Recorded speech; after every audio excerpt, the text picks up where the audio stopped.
순교자 기념 주일입니다. 그래서 오후 예배는 순교자 기념 주일에 맞는 설교를 준비하는 게 좋겠다 해서 오늘 말씀의 제목은 순교자들의 발자취를 따라라는 제목으로 하나님의 말씀을 나누겠습니다. 오늘 본문은 순교자의 정신을 잘 일깨우는 말씀입니다. 우리 골로새서 말씀 읽었는데요. 우리 1절과 2절을 다시 한번 읽어보면 좋겠습니다. 읽겠습니다. 그러므로 너희가 그리스도와 함께 다시 살리심을 받았으면 위의 것을 찾으라. 거기는 그리스도께서 하나님 우편에 앉아 계시느니라. 위의 것을 생각하고 땅의 것을 생각하지 말라. 아멘. 신앙이라고 하는 것은 위의 것을 추구하는 것입니다. 그런데 사람이 편안해지고 넉넉해지게 되면 땅의 것을 생각하게 되죠. 그래서 신앙이 세속화되고 타락하게 됩니다. 그러면서 하나님은 우리를 보시고 안타까워하십니다. 참 이러한 악순환은 참 아이러니한 것 같습니다. 예를 들어 하나님 앞에 하나님 이 문제를 해결해 주시면, 이 물질적인 문제를 해결해 주시면 하나님 앞에 더 헌신하며 나아가겠습니다. 이렇게 기도를 했는데 정작 하나님이 물질의 풍요와 은혜를 주셨을 때에 그러면 더 그 기도한 대로 하나님께 헌신하고 충성하며 나아갈 수 있으면 좋을 텐데 우리의 육체라고 하는 것이 그렇지 못하다는 거예요. 그런 모습이 반복되는 것이 개인뿐만 아니라 역사적으로도 그렇게 반복되고 있다는 것입니다. 그래서 예수님께서 성경 여러 곳에서 첫 사랑을 버린 이들에 대하여 안타까운 마음으로 이렇게 말씀하셨습니다. 요한계시록 2장 4절에 보면 그러나 너를 책망할 것이 있나니 너의 처음 사랑을 버렸느니라 라고 말씀하셨습니다. 또 요한계시록 3장 15절에서는 이렇게 말씀하셨습니다. 내가 내 행위를 아노니 내가 차지도 아니하고 뜨겁지도 아니하도다. 내가 차든지 뜨겁든지 하기를 원하노라. 또 마태복음 3장 10절에 보면은 이렇게 말씀하셨습니다. 이미 도끼가 나무 뿌리에 놓였으니 좋은 열매를 맺지 아니하는 나무마다 찍혀 불에 던져지느니라. 그런데 이 말씀들의 공통점을 보면은 너가 처음 사랑을 버렸다라는 이 말씀의 그 뜻을 거슬러 올라가 보면 처음에는 나를 사랑했다 이 말씀이겠죠. 네가 차든지 뜨겁든지 하기를 원한다라고 말씀하셨을 때에는 예수님께서는 네가 처음에는 뜨거웠다 그렇게 말씀하시는 것이죠. 좋은 열매를 맺지 않은 나무마다 찍혀 불에 던지려라. 이 말씀은 네가 좋은 열매를 예전에는 맺었었다 이렇게 말씀하고 있는 것입니다. 그래서 오늘 순교자 기념주일을 맞이해서 우리의 신앙의 모습을 되새겨 보기를 원하는데요. 어떤 목사님께서 휴가 기간에 우리나라의 순교자들의 피가 얼룩진 교회와 지역들을 찾아가 보았다고 합니다. 저도 이렇게 많은 그런 순교자의 교회들이 있는 줄 몰랐는데 얼핏 생각이 드는 교회는 그리고 목사님들은 손양원 목사님, 주기철 목사님 그런 목사님들이 생각이 나잖아요. 그런데 그 외에 다른 많은 목사님들이 계시는 줄 우리가 생각 못하고 있지 않습니까? 그런데 이 목사님이 전국을 다니시면서 그 휴가 기간에 순교자 교회를 탐방하셨나 봐요. 그리고 정리한 글을 제가 인용해서 한번 은혜를 나눠보겠습니다. 전남 신안군 증도에는 증동리 교회가 있습니다. 이 교회는 문중경이라고 하는 여러분도 잘 아실 텐데요. 여 전도사님이 1935년에 개척하신 교회입니다. 이 전도사님은 젊은 시절에 시집을 가서 남편이 바람을 피워서 딴 여자와 살림을 차리는 그런 어려움을 겪게 됩니다. 그러면서도 혼자서 시부모님을 공양하였죠. 그 후에 시부모님이 돌아가시고 친정집으로 가던 중에 이성봉 목사님이라고 하는 우리 목사님들도 잘 알고 유명하신 부흥사 목사님이신데요. 이 이성봉 목사님의 집회에 참석해서 은혜를 받고 회심하고 소명을 받아서 신학교에 입학하게 됩니다. 졸업 후에 먼저 증도에 있는 남편이 살고 있는 동네에 첫 개척교회를 세우게 됩니다. 그리고 14개 읍면에 100여 개의 교회를 개척하게 되죠. 그렇게 신안 앞바다에 복음을 전하면서 1년에 고무신을 9켤레씩 바꿔서 사서 신었다. 이렇게 말씀하고 있어요. 그러던 중 6.25 전쟁이 터지고 공산군이 목포를 거쳐서 신안 앞바다까지 중동리까지 쳐들어왔는데 그때 이 전도사님이 공산당 추종자들에게 붙잡혀서 신자들 15명과 함께 백사장으로 포승줄로 끌려갑니다. 그때 문중경 전도사님이 나는 죽어도 좋으니 저 성도들은 살려주시오라고 예언을 합니다. 그때 저들은 말하기를 너는 반동의 새끼를 많이 낳는 씨암탉이잖냐 그러면서 총구를 입에 넣고 쏴서 죽여서 중동리 백사장에 버렸는데 1년 동안 방치되어 있었습니다. 그 후에 누군가가 임시로 모래에 묻어두었다가 1951년 2월 2일에 장례식을 치르는데 김구 선생님의 장례 행렬 그 이후로 최대의 장례 행렬이 끊어지지 않았다라는 이야기가 있습니다. 한 여인의 믿음이 그렇게 견고해서 신안 앞바다 섬에 100개의 교회를 세우게 된 거죠. 그 중에 한 교회가 신안군 임자도에 있는 진리교회인데 1930년 3월에 문준경 전도사가 개척한 교회입니다. 그 교회의 성도 중에 48명이 순교를 당하게 되는데요. 그 중에 이판일이라는 장로님께서 동생, 형제, 자식 모두 14명이 한날 한시에 순교를 당하게 됩니다.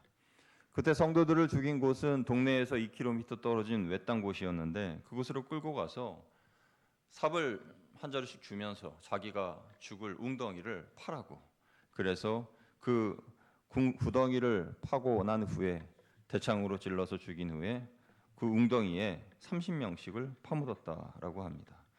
그때 이판일 장로님이 죽기 전에 마지막으로 기도하고 죽겠다면서 이 악한 사람들을 예수의 피로 용서해 주십시오라고 기도하니까 그 즉시 곤봉으로 머리를 내리쳐서 죽으셨다, 순교당하셨다라고 합니다. 그들은 모두가 다 공산군이 완장을 채워준 동네 사람들이었습니다. 그들이 얼마나 잔인한지 그 일대에 3,000명이나 되는 사람들을 죽여서 바다에 던졌는데 그 바다에 당시 악취가 너무 진동해서 살 수가 없었다라는 그러한 이야기가 있는 거죠. 이들이 벌인 일들이 얼마나 악랄합니까? 그런데 놀라운 것은 그때 한 가족 14명을 잃은 이판일의 장로님의 아들이 커서 후에 목사님이 되셨는데 6.25 전쟁이 끝난 후에 그가 앞장서서 공산당에 속아서 무참하게 우리 가족들을 죽인 저 사람들을 용서해 줍시다. 그러면서 그들을 설득해서 피해자들을 설득해서 지금은 가해자와 피해자 가족들이 함께 그 후손들이 신앙생활을 하는 그러한 상황이 되었다라고 합니다. 정읍에 있는 두암 교회는 6.25 전쟁 중에 어느 날 새벽 3시에 공산군이 동네에 쳐들어와서 칼과 대창과 몽둥이로 23명의 마을 사람들을 죽였습니다. 그들 중에 윤임예라는 집사님이 계셨는데 이분은 군산 중동교회에서 목회하시던 김용은 목사님의 모친입니다. 이분은 예수를 믿는다는 이유만으로 칼에 찔리고 찢겨서 죽임을 당했는데 사람들이 말하기를 그 잔인하기가 일제시대보다 공산군이 더 잔인했다라고 말합니다. 그때 순교한 23명의 당시에 사람들의 나이는 1살, 3살, 4살, 5살, 8살, 10살, 12살, 14살, 16살, 19살, 32살, 38살 이런 나이였습니다. 그들 모두가 다 죽창과 총과 칼과 돌에 몽둥이에 맞아서 죽게 되었죠. 그때 윤임예 집사님의 가족은 가족 6명과 친척 16명 그렇게 해서 본인을 포함해 23명이 그날 한꺼번에 순교를 당했는데 놀라운 것은 하나님께서 그 후손들에게 복을 내리셔서 현재 23명의 목회자가 윤임예 집사님의 후손들이라고 합니다. 그때 가해자의 후손들은 순교자의 가족들에게 용서를 받아서 해마다 추도 예배를 드리는데 그때의 가해자의 후손들도 모여서 예배를 드린다라고 합니다. 전라북도 삼례에는 하리 교회라고 있는데 1950년 4월 16일에 세워진 교회입니다. 그 교회에 6.25 전쟁이 일어나기 2달 전에 임광호 전도사님이 부임을 합니다. 부임 후에 지역의 청년들을 모아서 성경을 가르치고 훈련을 시키는데 공산당을 추종하는 이들이 6.25 전쟁이 끝나고 교회 건축을 위해서 한참 일하시는 전도사님을 끌고 가서 경찰서에 넘깁니다. 경찰서에 끌려가서 신앙을 버릴 것에 회유를 받는데 그때마다 자신을 괴롭히는 이들에게 전도사님은 말하기를 당신도 예수님을 믿으시오. 그래야 구원받습니다. 라고 전도했지만 결국 전도사님과 믿는 성도들을 산으로 끌고 가서 죽일 때에 이놈은 총알도 아깝다 라고 하면서 돌과 곡괭이로 때려 죽였다고 합니다. 그런데 그해 7월 20일에 홀로 된 사모님이 혼자 교회를 지키면서 아이를 낳았습니다. 그 아이가 커서 목회자가 되었는데 지금은 성남에 있는 은행동 교회의 임창희 원로 목사님이세요. 충남 병천교회는 1935년에 개척된 교회입니다. 그 동네에도 공산군들이 쳐들어와서 예수를 믿는다는 이유로 사람을 죽였습니다. 힘없는 노인들은 그냥 구덩이에 던져 죽이고 젊은이들은 몸에 상처를 내어서 죽이는데 잔인하게 눈을 빼고 뼈를 부러뜨리고 그 후에 구덩이에 넣어 죽였습니다. 그때 그 동네에 66명이 죽임을 당했는데 남자가 27명, 여자가 39명, 그래서 총 66명이 죽임을 당한 거죠. 그런데 참 이상하다고 할까요? 성경, 신약 성경 27권, 구약 성경 39권, 그래서 총 66권, 그 숫자만큼 사람이 순교를 당한 거예요. 그때 우제약이라는 집사님도 가족 11명을 잃었는데 6.25 전쟁이 끝난 후에 우제약 집사님은 주님도 우리를 용서하셨으니 우리도 저들을 용서합시다 하면서 그들과 함께 한 가족이 되어서 한 동네에서 살고 있다고 합니다. 마지막으로 철원교회의 박봉진 목사님은 일제 때 고문당해서 첫 번째로 순교하신 목사님이십니다. 이분은 평택의 가난한 집에서 태어나셨는데 1932년 이성봉 목사님의 부흥회에 참석해서 은혜를 받고 43세에 신학교에 들어갑니다. 그리고 41년 5월에 철원교회에 부임합니다.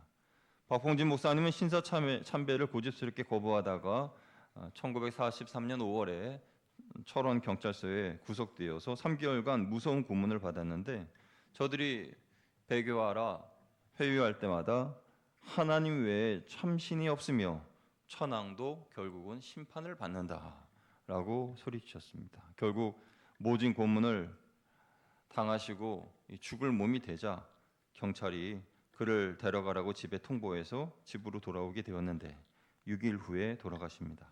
그때 남긴 마지막 유언은 이 헛된 세상 오래 살면 뭐하나 나는 지금 천국에 간다라는 한마디를 남기고 생을 마감하셨다고 합니다. 그래서 박봉진 목사님은 성결 교단의 첫 번째 순교자가 되신 거죠. 여러분, 이 교회들의 순교 이야기를 들으시면서 어떤 생각이 드셨습니까? 순교자들의 공통점은 용감하게 신앙의 지조를 지켰다는 것인데 당시 순교자들은 대부분 직분도 없었고 갓 세례를 받았거나 그냥 교회에 출석하는 일반 성도님들이 대부분이셨다는 거죠. 그런데도 그 엄청난 순환을 당하면서도 확신 있게 신앙을 고백하며 순교하셨습니다. 마가복음 10장 29절에서 3절 말씀 보면은 예수님께서 이렇게 말씀하셨습니다. 우리 같이 읽어볼까요? 시작. 예수께서 이르시되 내가 진실로 너희에게 이르노니 나와 복음을 위하여 집이나 형제나 자매나 어머니나 아버지나 자식이나 전토를 벌인 자는 현세에 있어 집과 형제와 자매와 어머니와 자식과 전토를 100배나 받되 박해를 겸하여 받고 내세에 영생을 받지 못할 자가 없느니라. 아멘.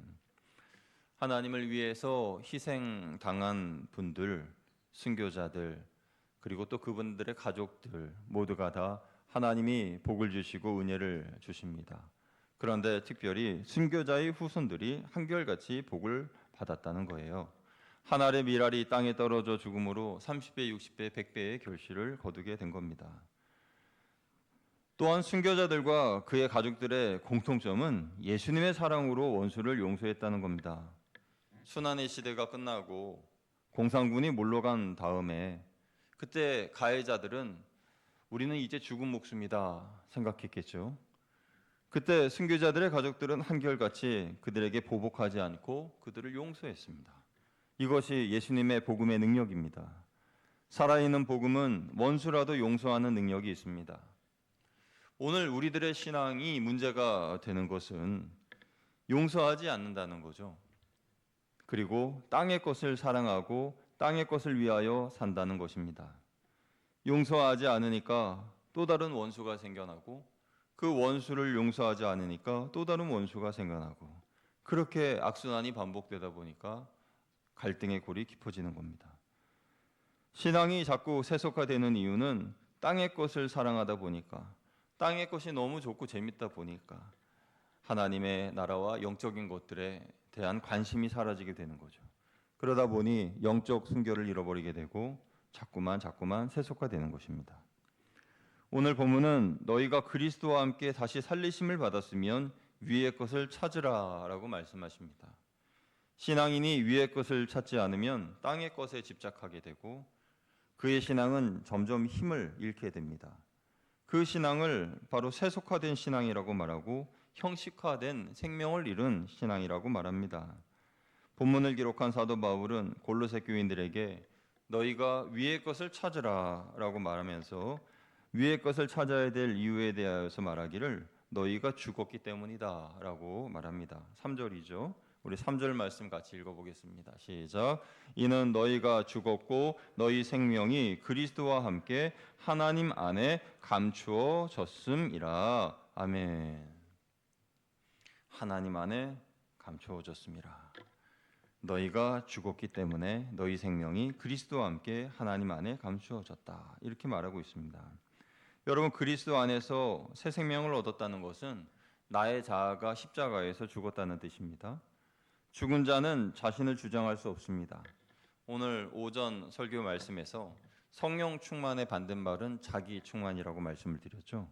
자기로 충만한 신앙은 땅에 집착하는 신앙이요, 겉으로 보기에만 믿음이 있는 모습입니다. 형식화된 신앙인 것이죠. 그 신앙에는 생명력이 없습니다. 그래서 그런 신앙에 대해 예수님께서 너의 처음 사랑을 버렸느니라, 첫사랑을 다시 되찾으라 말씀하셨고, 차든지 뜨겁든지 하라 말씀하셨고, 좋은 열매를 맺지 아니하는 나무는 불에 던져지리라 라고 말씀하신 것입니다.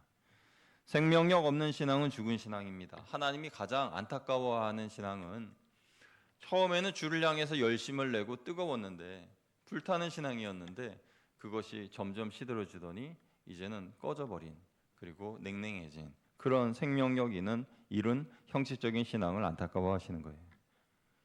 우리는 그런 신앙에서 벗어나서 원수까지도 사랑하는 순교자의 신앙을 본받아 그런 용서와 또 사랑에, 그리고 위의 것을 바라보며 신앙생활하는 그런 우리들이 되어야 할 줄로 믿습니다. 순교자 기념 주일에 조금 무거운 주제의 이야기일 수도 있었는데 그래도 우리는 순교자의 정신을 따라 신앙생활하는 것이 하나님의 뜻임을 알고 그 뜻대로 우리는 살아가야 할 줄로 믿습니다. 여러분, 우리나라는 이렇게 많은 삼천리 방방곳곳에 순교자들의 피로 얼룩진 나라입니다. 세계의 여러 민족들이 저 대한민국은 참 이상한 나라다, 어떻게 전쟁을 겪었고 또 그 전에 일제시대에 그 고통을 겪었는데 어떻게 저렇게 나라가 부강할 수가 있는가. 그리고 지금 외국인들이 우리나라에 왔을 때에 밤거리를 안전하게 걸어다닐 수 있는 그런 모습을 보면서 참 신기하다. 왜 그럴까? 왜 그럴까요, 여러분? 여러 사람들이, 여러 사회학자들이 이런저런 이야기를 합니다마는 저는 말씀드리고 싶습니다. 바로 순교자들의 피가 얼룩져 있는 나라이기 때문에 그런 줄로 믿습니다. 이러한 신앙의 계승이 우리에게 이루어졌고 또 우리도 이러한 순교자의 정신을 가지고 사는 저와 여러분이 된다면, 그러면 하나님께서 이 민족을 끝까지 지켜주시고 은혜 주시고 사랑으로 함께 하실 줄로 믿습니다. 그러한 믿음으로 나아가는 저와 여러분들 되시기를 주님의 이름으로 축복합니다. 이렇게 기도하겠습니다. 하나님 아버지, 이 나라를 사랑하셔서 수많은 순교자분들의 피로 얼룩진 그래서 이 나라가 하나님의 특별하신 은총 가운데에 오늘도 우리는 그 은혜의 복을 누리며 살아가고 있는 줄로 믿습니다. 하나님이 주신 이 은혜 그리고 순교자들의 그 피와 땀과 그 얼룩진 헌신을 그냥 우리가 당연한 줄 알고 받아먹는 그런 것이 아니라 우리도 그 순교자들의 정신을 이어받아서 우리의 후손들을 위하여서 주를 위하여 또 헌신하고 또 충성하고 또 피와 눈물과 또 땀을 흘리는 우리 모두가 될 수 있도록 인도하여 주옵소서. 우리 주 예수 그리스도의 이름으로 감사하며 기도드리옵나이다. 아멘.